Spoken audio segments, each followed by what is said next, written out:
The moment the final wig touched her scalp, Tare froze. Her knees gave way and her body dropped like water-filled cloth. Her mind split open. And in that exact moment, the truth surged in like a tide. She saw a vision, so clear, it felt more real than reality. Norma, the river woman, was younger. Her hair was wild, her eyes pleading. Villagers surrounded her with torches, chanting prayers and curses. They called her a sea witch, a siren, a child thief.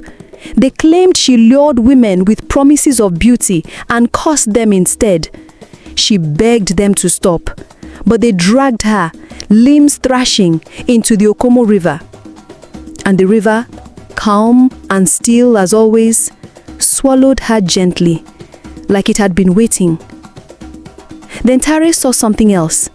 Her own salon, but it was no longer above ground. It was underwater, fully submerged. Yet women sat there, silent and glowing, as if time had frozen. Their hair moved as if stirred by invisible waves, and their eyes empty. Tare screamed. She ripped at the wig on her head, but it wouldn't budge. She looked into the mirror and nearly passed out. Her eyes were no longer hers. They were round, deep, black as obsidian. Fish eyes. The next day, she didn't open the salon. But the silver box remained on her table, untouched, glowing softly like it was breathing. And outside, women gathered. Some came from other states. Some claimed a voice in their dreams had told them to find the crown room. Tare stood by the curtain, watching them line up. She didn't speak. She didn't move. She wanted to stop it all. But her fingers burned every time she thought about throwing the box into the river again. She knew now, you don't throw back what the river gives. Rumors spread fast. People whispered that her wigs were powerful, that they heal brokenness, that something divine lived in her hands.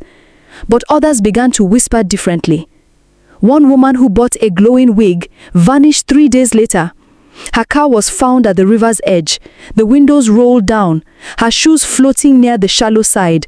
Her family said she had started acting strange after leaving the salon, too quiet, always staring at mirrors. Another client was found unconscious in her bathtub, lungs filled with water, no sign of drowning, no physical explanation. Tare's phone rang endlessly. Some people begged for wigs, others asked if she was cursed. But the worst was the silence, the slow creeping fear in her own body that she had crossed a line she could never return from. One stormy night, as thunder shook the walls and rain lashed the glass, Tare sat on the floor of her salon, the silver box before her. Then she heard it. Not a knock this time. A song, soft, in a strange language, melancholy, echoing from the mirror. The lights flickered. And then, like a shadow on water, Norma appeared. She looked unchanged, hair dripping, eyes tired. "Why are you afraid?" Norma asked. "I didn't ask for this," Tare whispered. "You did. That night you opened your door." Tare trembled. "People are dying." Norma nodded slowly. "But many are living, thriving, becoming. What do you think balance looks like?" Tare sobbed. "I want to stop." "You can, but know this, the river will always collect, whether from you or through you." Then she vanished, her presence melting into mist.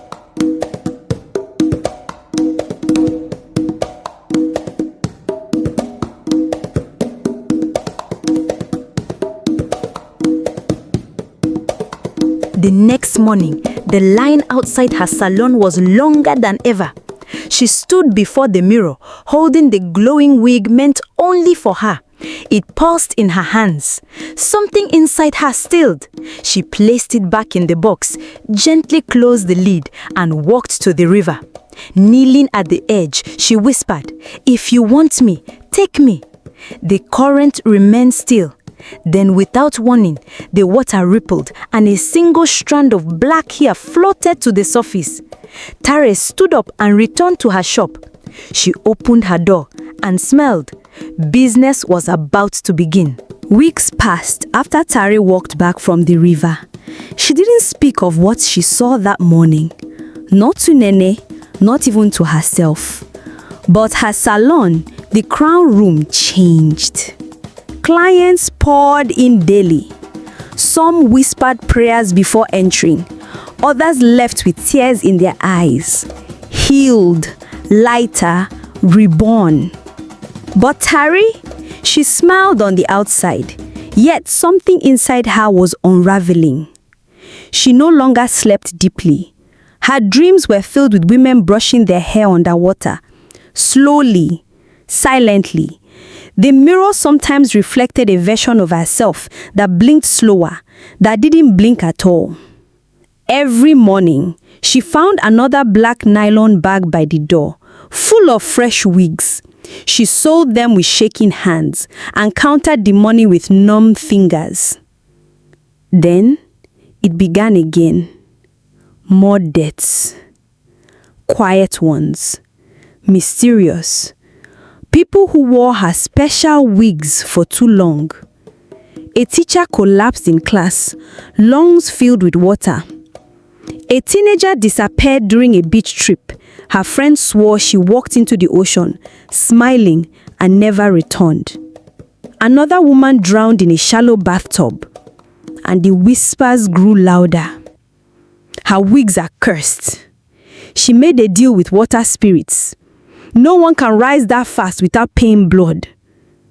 Tare heard it all, but she said nothing. Then one night, Norma returned again. Not dripping this time, but dry, pale, and angry. You were warned. I didn't ask for death, Tare said, her voice hoarse. You asked for success. You asked for change. This is the price. I don't want the wigs anymore, Tare whispered. Norma moved closer, her eyes now pitch black. Then give us what's owed.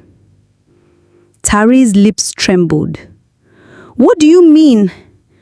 But Norma was already gone. The next morning, there was no wig bag. The salon was silent. No knocks, no clients, no whispers. Just emptiness. And then, the water came. It started as a soft bubbling from the drain. Then the mirror dripped. The tiles cracked. And the sound of waves echoed inside the walls. Tare knew. The river had come to collect. She grabbed the silver box, the one with the wig meant only for her, and ran towards the river's edge. She screamed into the water, "You can have it! You can take it all!" But the water didn't answer. Instead, a figure emerged from the river, dripping, tall, and made of shadow. It wasn't Norma. It was what Norma had become. The shadow raised its hand, and Tare fell to her knees, gasping for air as if her lungs were flooding. "Please," she choked. "I didn't know it would end like this." The shadow spoke, its voice like rushing tides. "You wore the crown. You opened the door. Now wear it fully." The next morning, the villagers found her salon wide open. The mirror was shattered. The floor was wet, and Tare was gone. No body, no trace. But some say if you walk near the river at night, you will see a woman brushing her long black hair, sitting on a plastic salon chair at the water's edge. She won't speak. She won't blink. She's just waiting. And in her hands, a glowing wig, ready for the next desperate soul.